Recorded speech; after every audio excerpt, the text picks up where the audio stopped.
Olá, aqui é Pai Hermes de Xangô, seja bem-vindo, seja bem-vinda a esta aula 24 do nosso curso de Teologia de Umbanda, uma parceria entre a Tenda de Umbanda Caboclos de Bóis, a Pirintra das Almas e o canal Saberes de Axé. Este canal e esse curso são coordenados pelos meus filhos Pai Pequeno Pedro de Ogum e Mãe Pequena Luísa de Oxum. Sou muito grato a eles e a você que acompanha este vídeo, que acompanha este curso, que acompanha esse canal. Muito obrigado por curtir, fazer os seus comentários, compartilhar, convidar as pessoas a participarem, levar o vídeo para seus grupos de discussão, sejam presenciais ou virtuais. Um curso como esse, que é de doutrina, perdão, que é de teologia e não de doutrina, poderia até ser, mas não é de doutrina, embora por vezes os caminhos se cruzem, não é? São muitas as encruzilhadas, mas este curso, como qualquer outro, jamais substitui a vivência pé no chão nos terreiros. E o tema desta aula 24, ainda falando sobre orixás, é Oxóssi e Xangô. Nós não estamos fazendo necessariamente uma ordem do Xirê ou uma ordem alfabética, mas estamos tratando de alguns dos orixás mais cultuados no Brasil. Alguns deles nem tão cultuados na Umbanda, mas aparecem aqui na nossa lista, nas nossas aulas. E como sempre repito, cada aula, cada encontro é uma pequena semente que fomenta o diálogo, o debate construtivo, sim, a construção coletiva do conhecimento, é, enfim, é muito que temos a observar do orixá na sua mitologia, na questão da espiritualidade, na organização de cada religião, cada segmento, cada casa. Então vamos lá. Oxóssi é irmão de Exu e Ogum, filho de Oxalá e Iemanjá, ou em outras lendas, de Apaucá ou Apaoca, conforme algumas pronúncias, a Jaqueira. Ele é o rei de Queto e, portanto, do candomblé Queto também, e orixá da caça e da fartura. Associado ao frio, à noite e à lua, suas plantas são refrescantes. É ligado à floresta, à árvore, aos antepassados. Oxóssi, enquanto caçador, ensina o equilíbrio ecológico, ao contrário do aspecto predatório da relação do homem com a natureza.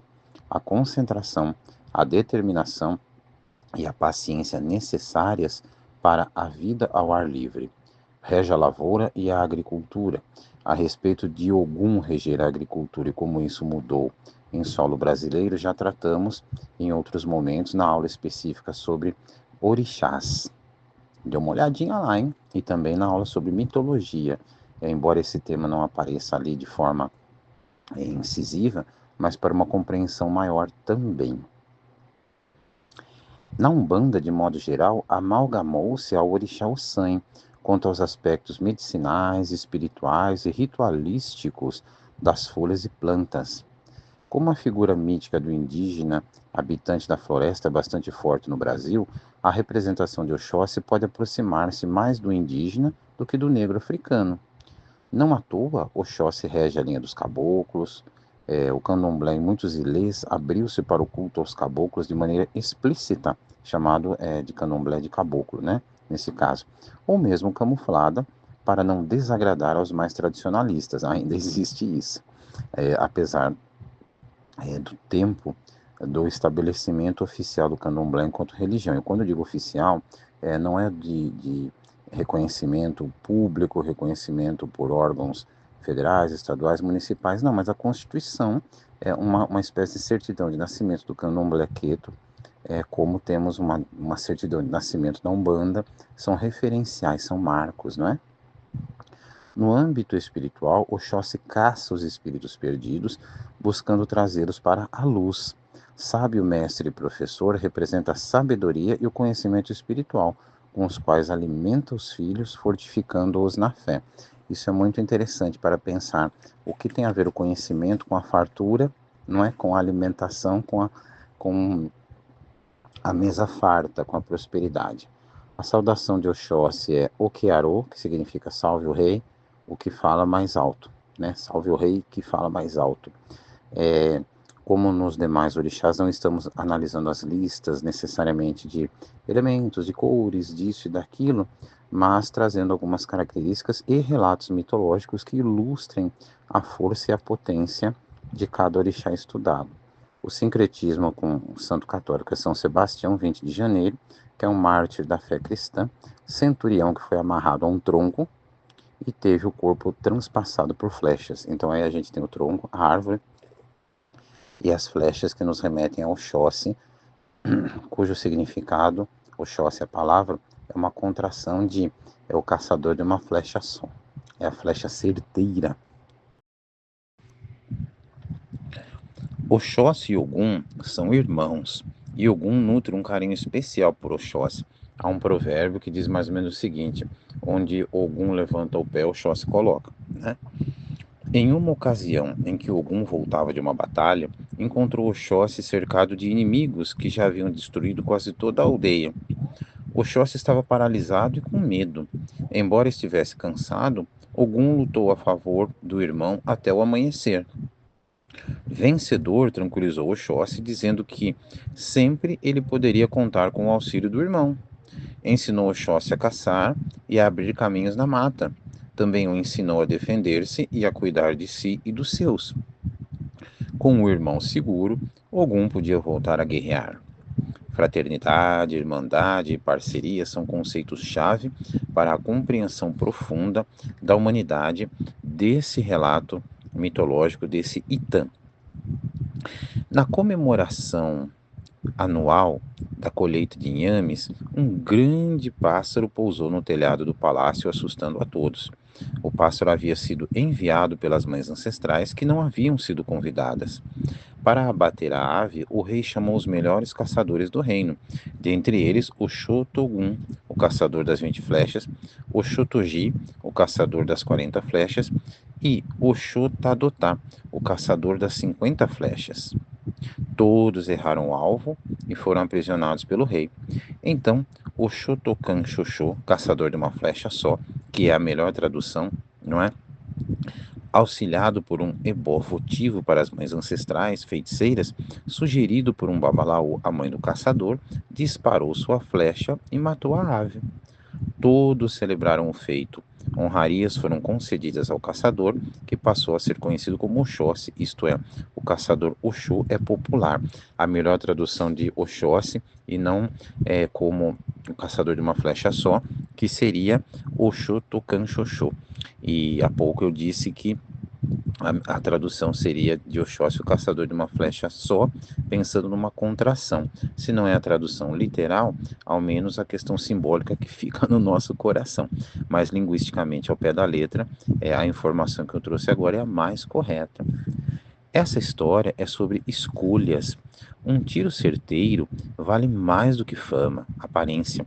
Além disso, observa-se a negação da ancestralidade, da ânima, causando impacto negativo. Como observou Carl Gustav Jung, aquilo a que resiste persiste. A ânima é essa potência feminina que anima o masculino e por vezes se manifesta de uma maneira destrutiva. Aqui pelas mães ancestrais que não foram convidadas, não foram, portanto, honradas, não é? Eu não vou proceder aqui a uma análise psicológica ou psicologizante do relato, mas fica aqui o registro. Outro relato bem bacana. Não se podia caçar naquele dia, dedicado a oferendar a Ifá. Contudo, Oxóssi não se importou com isso e foi caçar.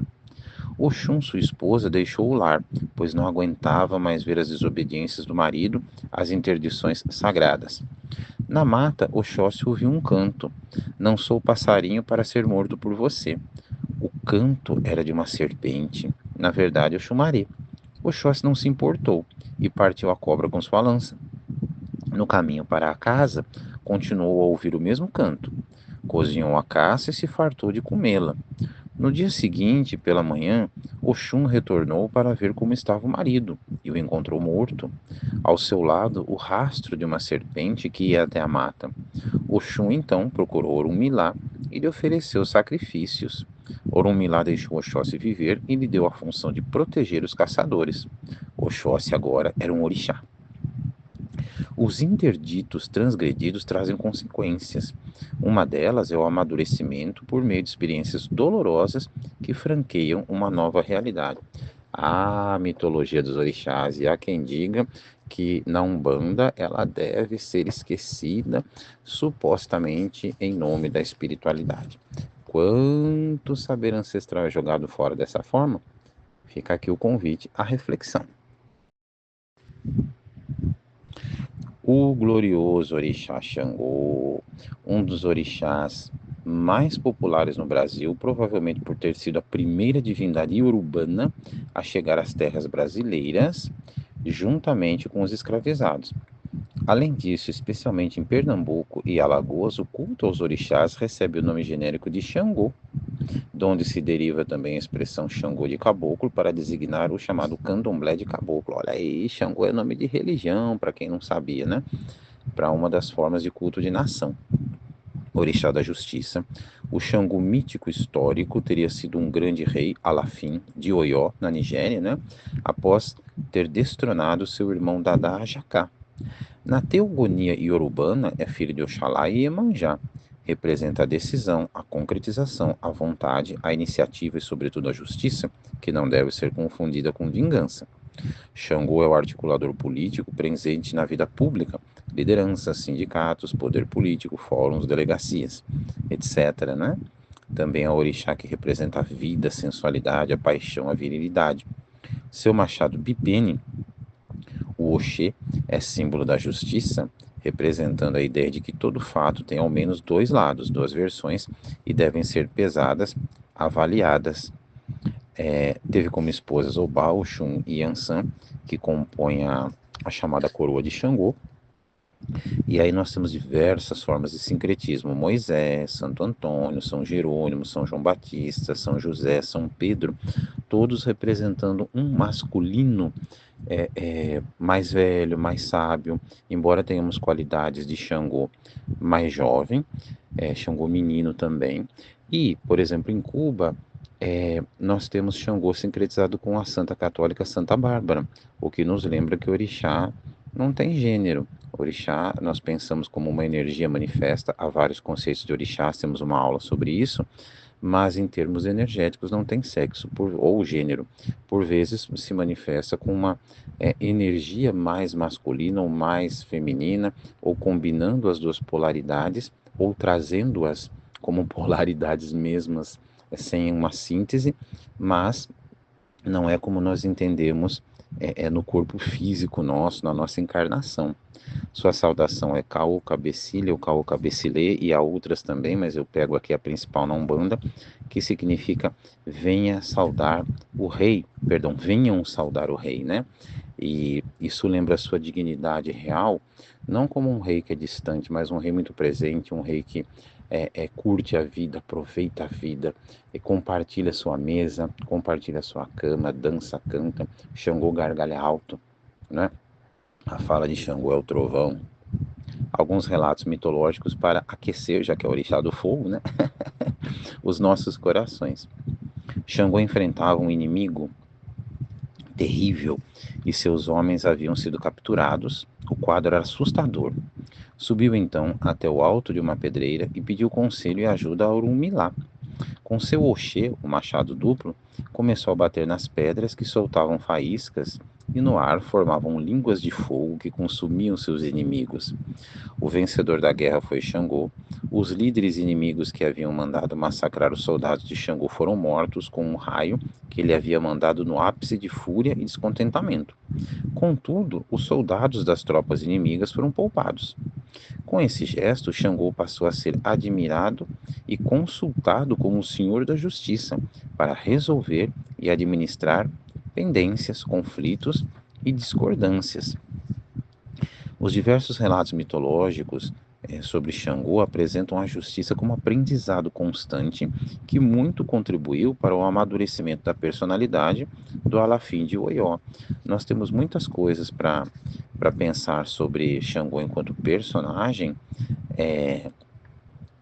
de relatos mitológicos, elementos de culto, muitas situações, como aliás de todos os orixás. Mas aqui estamos trazendo uma pequena síntese, algo assim, um temperinho cozido nesse fogo de Papai Xangô para dar mais gosto e de pesquisa, de conhecimento e de aprendizado. Conhecimento, vamos lembrar nosso pai Oxóssi, outro tema desta aula 24. Xangô estava fugindo dos inimigos. Costumo dizer que papai adora uma treta, né? Os inimigos queriam acabar com ele a qualquer custo. Se caísse em suas mãos, cortariam-lhe a cabeça. Ou cortar-lhe-iam a cabeça, como seria a forma da mesóclise. Xangô foi se esconder na casa de Oiá. Oiá e Ansan, né? Os inimigos sitiaram a casa. Não havia como escapar. Oiá vestiu Xangô com as roupas dela, cortou os cabelos e com ele cobriu a cabeça de Xangô. Ornou com apuro, com muitos colares, anéis e pulseiras. Então Oiá anunciou que ia sair para um passeio. E Xangô saiu à rua com toda a elegância de Oiá. Era Oiá, todos acreditaram, formosa e deslumbrante, em seus ricos trajes. Os inimigos de Xangô abriram respeitosamente o caminho para Oiá. Quando mais tarde Oiá saiu à rua, todos se deram conta do engodo, mas era tarde demais. Xangô escapara e da morte se livrara. A astúcia de Oiá livrou Xangô dos inimigos. O masculino travestido de feminino no relato pode ser lido como o ato de colocar-se no lugar do outro, com vista à compreensão de seu oposto complementar.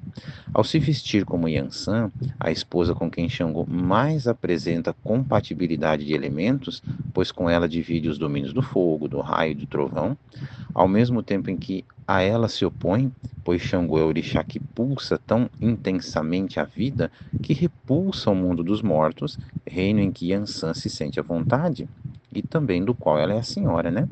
Xangô, por meio da representação do feminino, reforça o seu masculino de modo equilibrado e maduro. Assim não perde sua cabeça, seu ori, sua consciência, e não se deixa vencer pelos inimigos, instintos, temores e inconsciência. Como na imagem da balança da justiça, domínio de Xangô, os pratos assumem posições equânimes ou com oscilações compreensíveis rumo ao equilíbrio. E também o seu machado bipene nos dá essa ideia. É interessante, não vou aprofundar isso aqui, mas pensarmos que na mitologia nórdica, por exemplo, temos um relato em que Thor, deus do trovão, perde o seu martelo mágico e para recuperá-lo ele se traveste da deusa Freya e passa por algumas peripécias para recuperar esse martelo.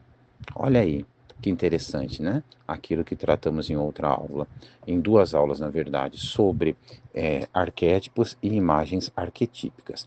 Lembro que a mitologia dos orixás é muito profunda, como todas as mitologias, e precisa ser vivenciada no corpo, na mente, no espírito, para ser mais bem compreendida. E esse relato nos traz muitas situações. Xangô, como orixá da justiça, pela mitologia, ele é muito injusto, então ele vai amadurecendo, ele aprende, né? Xangô é terrível com o feminino em vários relatos mitológicos, com as esposas, com Euá, com sua mãe Iemanjá. Então ele também precisa aprender, e esse relato auxilia na compreensão de se colocar no lugar do outro, do feminino, para aprender e respeitar. Espero que tenha gostado da aula, ela é breve, mas nem por isso menos profunda. E, por favor, curta, comente, compartilhe, participe do nosso grupo de estudos no WhatsApp, que é concomitante à publicação de cada aula, com trocas de ideias, disponibilização de materiais complementares e sigamos juntos nesse diálogo, nesse aprendizado tão gostoso. Abraço, gratidão e axé.